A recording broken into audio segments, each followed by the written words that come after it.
Hey guys, today I want to do a quick free-to-play first impression of Stella Sora, the game that launched yesterday and is now on absolute fire in every single social media platform that I see, from Reddit to YouTube to Twitter to everywhere, right? Everyone is shitting on the game. So I spent about 3 hours yesterday playing through the stuff that I could play in the game. So that include the roguelike mode here and a bit of farming. I wouldn't consider this playing the game, and a bit of the side mode as well. The game came out with not a whole lot of content for you guys to enjoy. So maybe if you play like an hour or two a day, then you can enjoy the game much longer.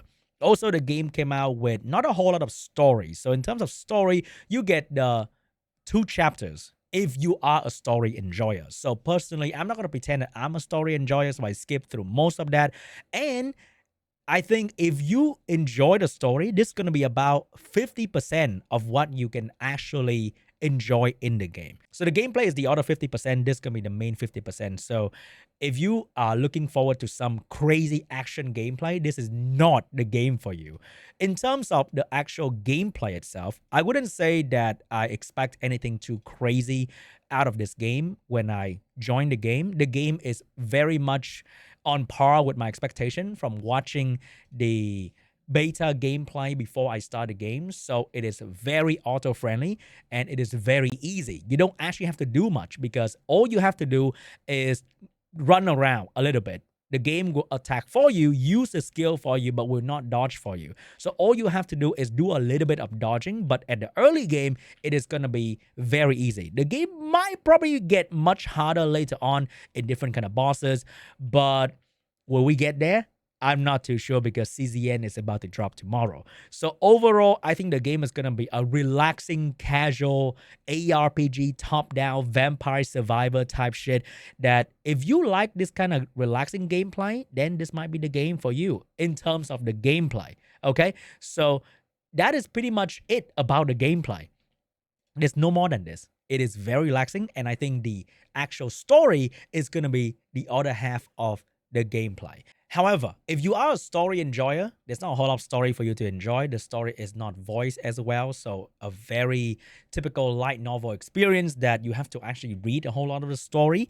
So that might be your cup of tea, but that might not be the cup of tea for many players in today's standard where a lot of game have fully voiced story, even if it is not in English. So I think the story part is actually below expectation for many players, and that is not a good sign where the game or half the game is pretty much about the story. Okay.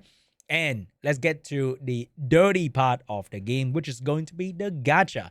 So overall, I was able to accumulate 80 summon in the 3 hours I spent playing the game, but half of that is in the permanent banner, the standard banner, that didn't give me anything anyway. And there was some summon for the weapon banner that I will probably never touch, even if I keep playing the game for a long time.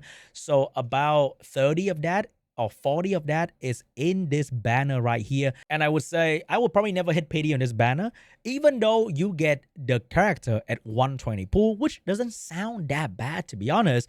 But when you combine that with the fact that they raised the price for this to 3,000. So before this, it was 1,500. I didn't know that because I didn't really pay too much attention to the beta stuff. But before this, it was 1,500. So they very much double the gem that you need to acquire the character.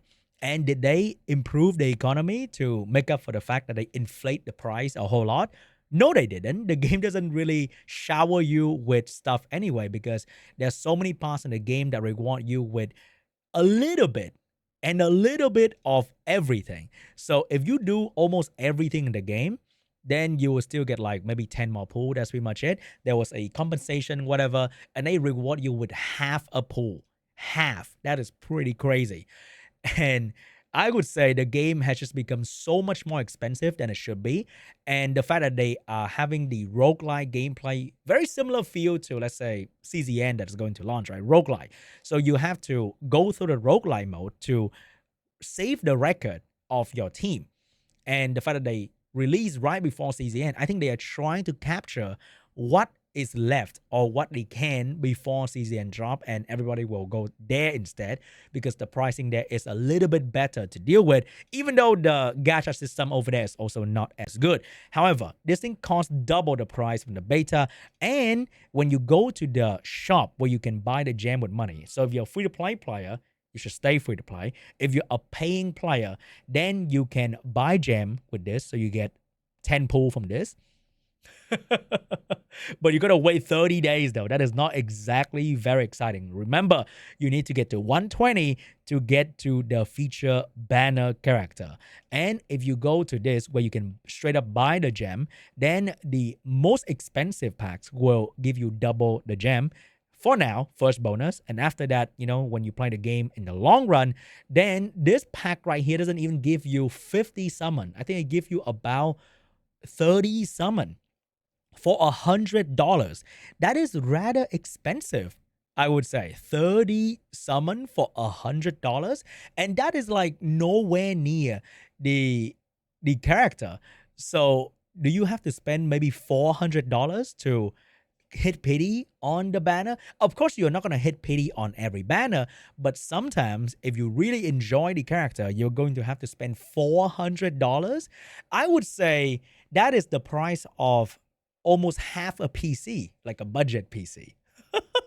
Which is really crazy because in these kind of game, every new character is going to be the better, hotter, more meta, because this is a PvE game, right? The only way they can make a whole lot of money is to sell you the newest character and maybe max dupe the character so that you can beat the content or the new content easier. They will also cater the new content to make the new character so much better. And hitting pity on every character will cost you $300 to $400. That is insane pricing for this game. And even though you are getting sort of 3D model for your character, right? Oh my God, Sean, look at that beautiful waifu I'm about to get right there. But this is the best place you're going to look at your character because no matter what you say, the actual in-game combat is still chibi. The ultimate animation is also the chibi model. You don't get to see this crazy, beautiful looking 3D fat titties model in your gameplay. So they are charging more than Hoyoverse game while offering less. Oh my God, this is actually insane. I was having a decent experience yesterday because I guess I was free to play yesterday, so I didn't really care too much about this part. I was purely looking at the game from a bit of chill gameplay perspective, and because it hit my expectation, I didn't really think too much about it. But I wake up today, I look around to see what people think about the game, and what a shit show. And with the new information that they double the price of the summon, it just I just can't recommend this game at all, and I probably will not play this game as well unless you are really into the character design and you are really into the story and you are really into very young and cute woman. Then hey, maybe this is the game for you, but it's definitely not the game for me. Hopefully the game will come around and maybe change the price, but I don't think that's gonna happen. And then there are even more problems. So if you buy like the Royal Battle Pass right here, you can get a tipsy daydream appearance for this character. So she'll be in a schoolgirl outfit, which is pretty much the best skin you can give for any anime related game, schoolgirl outfit. And the worst part is, so people have bought that, and apparently it doesn't change the appearance of the character. It just gives you a cool loading screen. So people are a little bit unhappy about that. They thought they would be getting a new character, but unfortunately not. And you can see that this is like the skin or the appearance section. So if you go here, you'll be like, oh my gosh, it looks like a bit different here. But if you turn off the live 2D, the actual combat appearance is the same. So why would I try to unlock this by tearing her up? And she will look the same anyway. So I don't know. I thought she will have like some background aura kind of thing. That'd be very, very cool. And also every character in the talent section will have this extra art that you can see right here that they're wearing their white dress or nightgown or whatever. So if this is like a new appearance you can get when you maxed out a dupe, that's going to be great. Or maybe there's going to be like an extra loading screen you're going to get. So a lot of the game is cosmetics and not actual gameplay. And another thing that kind of surprised people a little bit is that for the 4-star dupe, let's say you get an extra dupe of a 4-star character, then you can unlock the dupe system. But unfortunately, for the 4-star, when you get one dupe, you unlock half the node, but you don't get the value of anything. So you need 2 dupe of a 4-star to unlock one node of the dupe system. I mean, it's not exactly like crazy because nobody chased 4-star. You just kind of get them along the way. But still, it kind of pissed people off.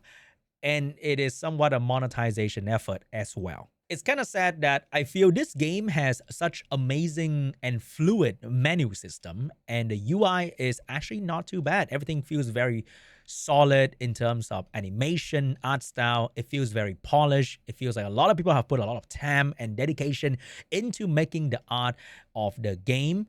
But it's just that the monetization is killing the motivation for the global player base. But I'm sure in maybe the Korean server or the Japanese server, this game will still do really well because I don't think Blue Archive is very popular amongst the global player, but it is still one of the most talked about game and one of the best performing mobile game in certain region of the world. So this game is probably going to do fine. The global player will probably not going to receive this one well because there's so many choices coming up like Do It Night Abyss, CZN, and many, many more. A gacha game comes out every single month and you play that for a month and then you drop maybe, I don't know.